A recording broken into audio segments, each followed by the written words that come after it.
You guys can hear me on the, let's wait a second. And we'll be switching back and forth between this and some other video that we have, so I'll pop back up when you're ready. Okay, cool. This is not working, is it? It is. This one goes directly to the video so that Oh, I they have to can hold hear. both. Yeah. I'm on. Okay.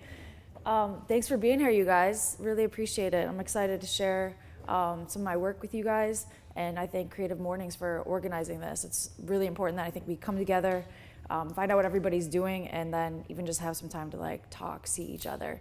So I'm actually going to read something just so I can also tease out a little nerves, all you all staring at me. So I'm going to read this, and then I will not be reading, then I'll just talk through the work. So this also just to give you guys a little bit of context, the foundation of where I'm coming from, to set up then the framework for the projects I'm going to talk about.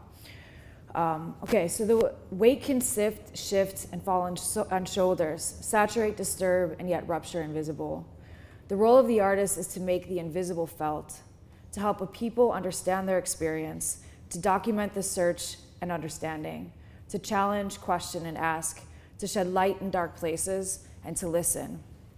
I describe myself interchangeably as a poet, an artist, and a designer.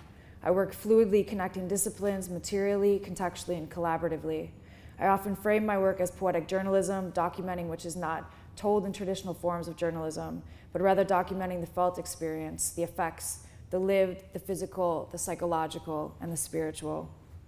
I think of my practice as a continuous form of provocative research. Nothing is conclusive, but rather a searching to understand, to surface, to ask, listen, and ask again more. I believe listening to be the most political act. Listening with the body, with all the senses, keenly and acutely for the individual and obtuse for the group. I'm nervous. Let me shake it off. Okay. The act of listening is the foundation of my practice. It is listening with the body, language, relationships, histories, objects that contain meaning, that speak power, that tell lies, hide truths, noticing, asking, and interpreting the poetics, the mapping, and remembering. But this lens of listening isn't a garment to take on or off, but rather it's my skin, permanent, attentive, in time, asking, listening, feeling, holding, and performing. My work is rooted in the body. I look to materials to speak of the body and for the body, to hold the body. I see materials as a body, each with physical characteristics and historical aesthetics that reveal a psychology, a power, and a vulnerability. My research responds directly to my experience living in Chicago, which is at the center of issues of inequality, segregation, discrimination, police brutality, abuse of power, injustice, violence, and political corruption. For the past 13 years, I've worked with non-for-profits and collaborated with young artists from neighborhoods across Chicago, responding to the violence and injustice, specifically as it affects youth. It is the youth of Chicago that are keeping the torch of hope lit, though. They are breaking down barriers of narrowed and limited ways of identifying the body and forming collectives that support one another with platforms to speak and to hear truths.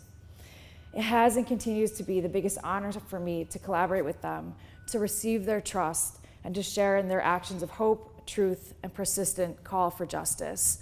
So I will represent many young people in the collaborations that I do, and they're not here with me, but it's extremely important to me that they are honored in their involvement and equality within that they are peers of mine. I'm always very specific when people will name them as my students. They're not mine and they're not students, they're artists. And we're collaborators, so that's really important to me. So I'm going to jump in. So Just Yell is a project that I formed about 4 years ago, and it uses varsity aesthetics, so American varsity aesthetics. Why? Because anywhere you go in the world, when you see varsity aesthetics, it's named back to the United States.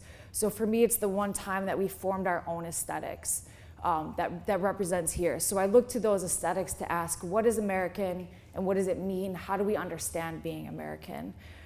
This team, also by calling it Just Yell, becomes a team. So there's people who come on, they go hard for a long time, they may tease off, they may come back, but it's really this open platform. And it's also then a platform that contains multiple generations, so engaging with young people, engaging with senior citizens, primarily especially within those two bookends are really important to me because they are really excluded from the conversation. If you guys look around the room today, you'll see that you guys are all kind of around within the same age group, right? This similar generation.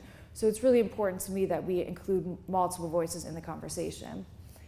So this first project I want to talk about, our first group, I look at as, now I see how this works. Okay, designing situations for listening. So like I said, listening to me is the most political act, but sometimes it's hard to listen. I teach at the School of the Art Institute. Our classes are 6 hours long. I don't know how they listen for that long, right? We're gonna wrap it up in 20 minutes here and be maxed out. So, Just Yell, I put together a show at the Poetry Foundation. So I think part of the artist's role is also looking around and not waiting for opportunities to come our way, but also helping see opportunities. So I didn't know about the Poetry Foundation.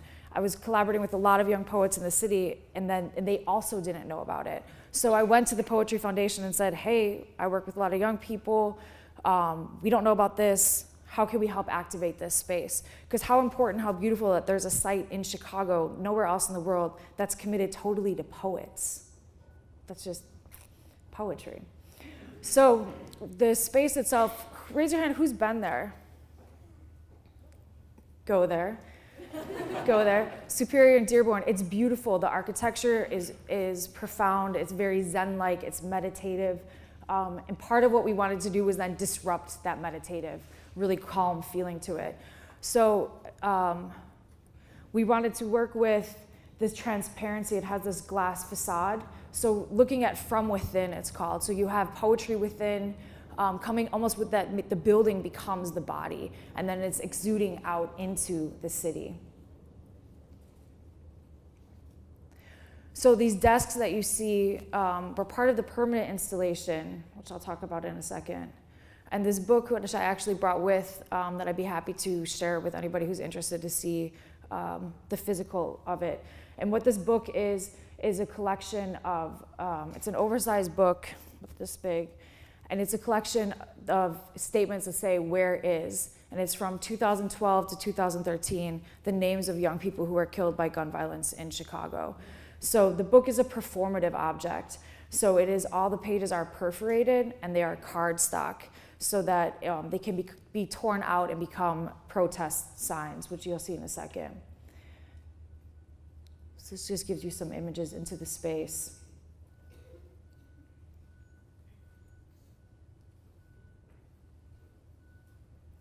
So Just Yell Walk With Me is a collaboration with Phoenix Military Academy at Madison and Western. Walk With Me is a project that invites young people to have a few different opportunities and entry and exit points into a performance. So one of the beautiful things about young people is that they are constantly searching for an opportunity to express themselves and seeing objects, and not seeing objects, but rather seeing the surface of objects as an opportunity to speak and to be heard. So I don't know if anybody in high school remembers carving into their desk, right? Or you see who did that, and it had this sense of permanency. So I'm really interested in language and the physicality of language, and you'll hear that come up several times as I speak about projects. So what this project is it invited young people, we collaborated, that they wrote their own poems. Those poems and fragments of them would then be carved into the desk. So at the performance, what happens is you have people walking around being nosy, looking over their people's shoulders, seeing what they're carving, right? There's also an audio of this scratching and carving into the surface, really digging into it and making their voices permanent. The poets then have the opportunity to look at the viewer and say, turn up to them and say, go for a walk with me. So it's switching this power, where usually the person standing would be the person in authority, say, can you leave the room with me? And instead it's saying, the young person is saying to an adult, somebody older, walk with me, leave with me. So they go on a walk, and then on this walk, the poet will spit a poem to the person individually. So in terms of this designing situations to be heard is that this moment right here, open mic, where it comes person after person, I would lose track of how beautiful those poems are. And instead of having them a whole series of poems, you would have one really intimate. So what would happen really beautiful is that then you would see the viewer becomes a performer of listening. So we would have people, as they're walking around, I might be here spitting a poem to somebody staring directly into your eyes, and you're hearing it, and while you guys are watching them hear it. The other thing that happens is that many adults are not engaging with young people. They're not hearing them. So even if you ask some of your community, when was the last time you talked to a teenager who's not your family, right? It's very rare. It's just not happening. So also for that opportunity, and when it's that one-to-one, it also the young people can feel that they're heard. This person cannot step outside that, and they feel that engagement. So while the walk with me was occurring, then you had their teacher, Ms. Hickman, was performing the book. So almost like performing roll call. What a lot of these young people experience is that they'll show up at school the next day and the desk next to them is just empty. That means that somebody potentially was shot and killed that night before, and they're just not there.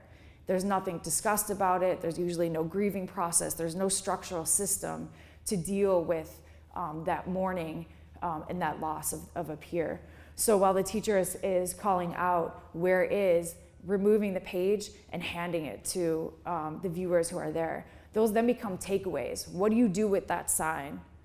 Right? So it's not that the issue stops there. It's really important to me that these don't become opportunities for people who are not engaged in being active around these issues to brush a little bit off their shoulder that they've been in the conversation for a second. So some of these takeaways is really to provoke that you can't hide or move from these. So Justice and Opportunity was invited by the White House to put together a one-day symposium with Nathan Diamond, who's the director of arts for public high schools in DC. So what we did for the symposium was an amazing opportunity because we were able to speak directly. Our audience was the policymakers for the juvenile judicial system. So I invited 5 poets from Chicago and worked with 5 poets in DC to produce 2 pieces that were performed. But the really beautiful part was at the beginning when everybody was seated in the press room. So it doesn't look fancy, but this is where Obama does his speeches.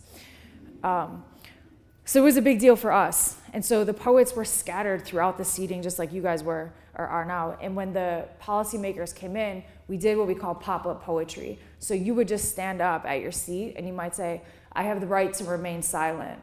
And somebody else might say, I have the right to speak. So it becomes like jazz, and you have this overlaying and this pop-up and just truths.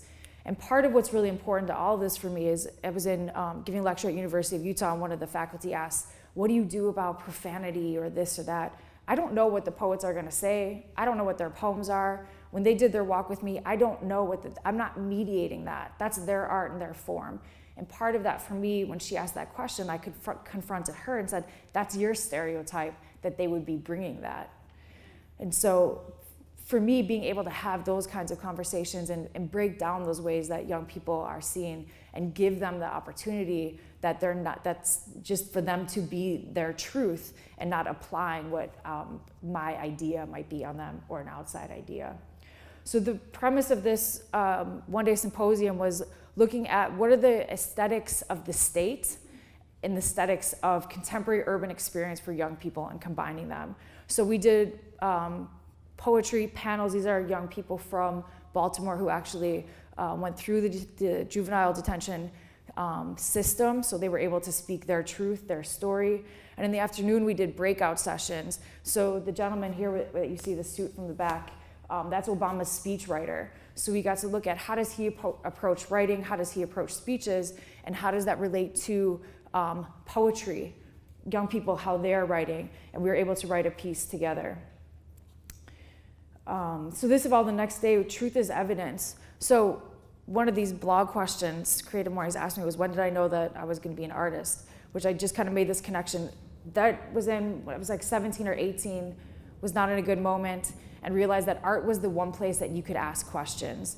Tania Bruguera is a contemporary artist from Cuba, and she had a moment in her practice when she realized art can go places that otherwise you can't go. So around this month of the juvenile judicial system, the one voices that could not be heard are voices of young people who are in the system. They're the voices that need to be heard most to help understand what changes need to be made. So I emailed the principal of a school in DC for at the juvenile detention center and asked if they could give voices, if the young people there could share their voices that could then be brought to the White House. So I've collaborated with Nugent Smith. So here we are both sitting at the table, and we had these voices in a back room. There was then volunteer high school students from DC who became the carriers, the bodies of these voices. And they then would bring a fragment of the text up to Nugent and I sitting at a table with a typewriter. At the typewriter, we had carbon paper, so we had 2 copies. When they would read that, she's kind of pretending that she's reading from the book, but she's reading then voices from these youth. We type out the first line, and then in a sense, we're channeling them. So we continued a poetic verse, which was really powerful, and it really, I don't know, everybody has different views on this, but for me, there was moments I was crying. It was very clear to me that this voice was not mine. We would then take the sheet and just hold it up, and I would stare at you in the room until you recognized or felt my stare, and then you took that document. So now again, you're taking this voice with you. I'm gonna read you one of these. So this is the voice from the young person. When I get out, I'm going to start by beating someone up. I continue with channeling. I'm going to start by running. I'm going to run fast. I'm going to run away from you. I'm going to step on you. I'm going to beat out all the beatings you gave me. I'm going to beat another because you taught me what beating is. Because you taught me that this is how it's done, that this is power, that this is meaning. When I get out, I'm going to start by beating someone up because you taught me what a beating is. So this was really strong for me. I did a lecture at Stateville Penitentiary outside Joliet and shared this. And it was really important to me to make this connection. These guys there were like, how did you know that this is what it's like here? And really start to open up that conversation. I'm gonna move through a little bit. That piece was then, that first line I've made into, this is a floor mat, similar like a very corporate floor mat. That's the standard size of a cell space, so it's 6 foot by 8 foot.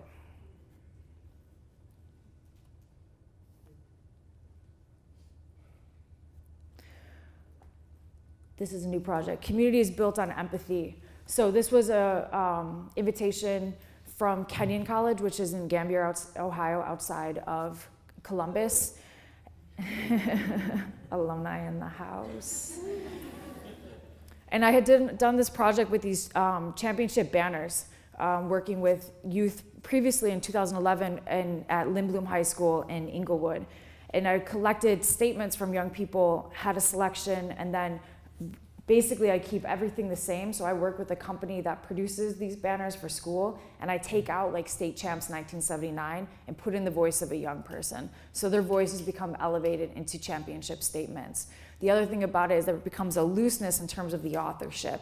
It also confronts the viewer when these are displayed that they assume I am the author. And then there's a way that they're identifying with me, the artist, through it. But when it opens up and it dissolves identity, then it really becomes a voice of a community. So I worked with a sociology class and a statistic class at Kenyon College. The statistic class, hard to say, did like an analysis of it. So it really became investing into multi-disciplines and understanding. This banner, I cannot ignore that I'm white, really became a conversation on campus. This was written, the prompt for the submission of statements was, as a researcher, what are some biases that you carry, and how do you need to be, what do you need to be thoughtful about and mindful about in your own scaffolding and history when coming in to do research? So for young people there, right now the freshman class is one African-American student at Kenyon College. So it's imbalanced in its diversity at the school. And for this young person, it was a profound moment that they needed to realize what story they come with, and to be mindful of it. So in response to this, I am a boxer, and I use the boxing ring in a lot of different ways. One really as a place of research. And so I went back to the school, built a boxing ring so we could spar it out. So to spar it out, what that means, it's that we're coming to that space and search for respect. We're coming in there to hit and be hit. So we're gonna do a deep dive into these issues that are not skirting around. So collaborated with some poets on campus, and basically the event looked like one round of improv contact movement that was happening to a James Baldwin speech. Then we have a poet that would perform, and then we would move a round table into, this is the round table, into the ring to then talk that out. So we would bring mics into the ring. We would have community members, faculty, administrators, poets, other students, and really get into letting the poetry lead that deep dive conversation.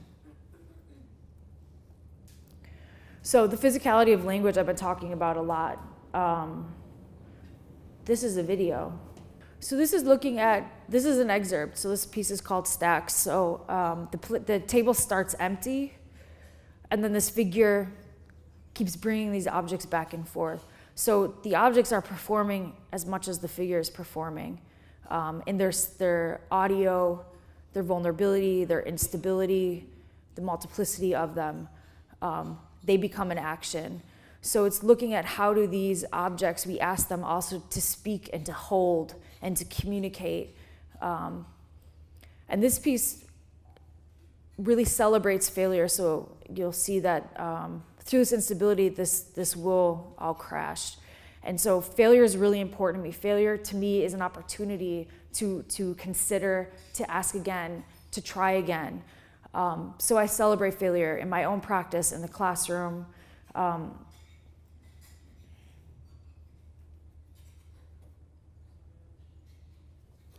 The other thing I like about some of these projects is I like when we can see the ending. We know what's going to happen, but we want to watch it.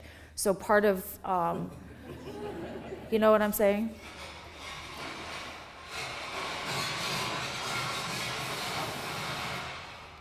We also love tragedy. So we love tragedy, we love violence. I didn't realize that when I started boxing that people were gonna be so enthralled and so interested in that. And boxing always interests me too, because people always ask, why did you start boxing? And I can guarantee you don't wanna know the answer. So, and when you're in the boxing gym, boxers don't ask other boxers.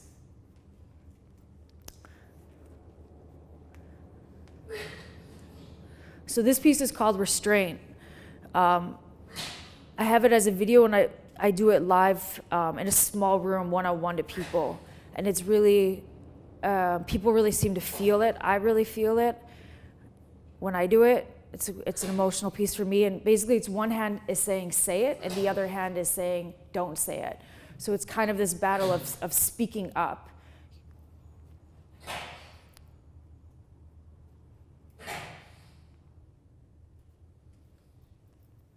We have one more video.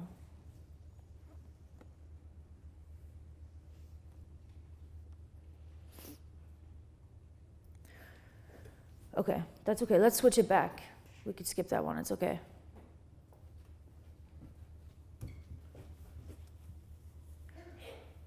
So boxing became a research space for me. So I want to put myself in situations where I don't know myself. So one of my goals when I started was that I wanted to knock somebody out. I wanted to know if someone was laying there on the ground from my hands, what did I want to do? How did I respond to that? And when it happened, I wanted to keep going more. Like I wanted to keep hitting this person. So I'm interested too in those, how the mind can shift into these other contexts and spaces and how much we ask of ourselves. so that when we open up a physicality with each other, I want to highlight the instability of maintaining compartments within the psychology that confine and control behaviors for one room, and then they're not okay in another room. And yeah, the vulnerability and instability of that. When I started boxing, I spar mostly with guys. I always wear a cheerleading skirt, and yeah. And when I started, I would involuntarily whisper "thank you." So every time I was hit, I would whisper "thank you." The guys never called me out on it. It was probably already complicated enough that like they're hitting me in a skirt. They're like, we're gonna let that slide. But it stuck out to me, like, why is this happening? Then when I started training, I was teaching another woman, and she would, every time she hit me, she would say sorry. And that was involuntary for her. So this sorry, thank you. So I have a one performance, I don't have videos of it, but every time I'm hit, I say thank you. And I perform it with the male, and he says sorry, but we change the way that we say it. So sometimes it's kind of derogatory. Sometimes I'm provoking, like, thank you, like, I want it more. So really bringing in also questions of intimacy, understanding body language. So I didn't realize when I was younger, like, how much adult world was just gonna be talking and headspace, but I understand a lot more through the body. It's true. The only really physical space we end up having with somebody is if you're intimate with them, and that's that time. And I think that's partly why we grow so intimate with that romantic relationship, because you're engaging with the body in that way. Boxing with these guys, we become intimate in a way we can't define or describe with other people, because we get into the ring to be vulnerable, to trust each other, and to be physical with each other. So a second piece, you can see there's another man in here. This piece is called 2S3. So it's another artist, Brock Enright. Brock Enright is known for kidnapping people. That's what his practice is. So he can go to this like dark space. Like he really will like throw you in a van and rattle you.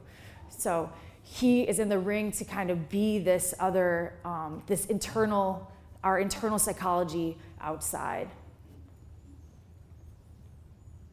So the boxing ring really becomes a space, it's a performance space, it's a research space. This piece particularly was done for the first time when I performed both with Sean Leonardo here and with Brock Enright. It was the first time we had done this piece, and we were doing it live. So part of what I'm trying to provoke is naming the work as provocative research and not so much as work. Within this project, when we called it research, people afterwards right away were like, what if you try this? What if you try that? Because I wasn't announcing it as finished. So what I'm looking for is how to keep language to maintain an open dialogue and not a conclusive dialogue, and people engage within these issues that are so vital and urgent. So I'm at my time, so this is the last piece I show you guys. This is, again, looking at sculpture to perform. So this is Too Young to Die, which is funeral flowers that were I showed like at the entrance into an exhibit. And so that at the opening night, you have this fresh scent that takes you to a funeral that is of mourning. And then these, of course, wither. And so I just want to end with a quote from Martin Luther King, that injustice anywhere is a threat to justice everywhere. Thank you. Thank you, Mama.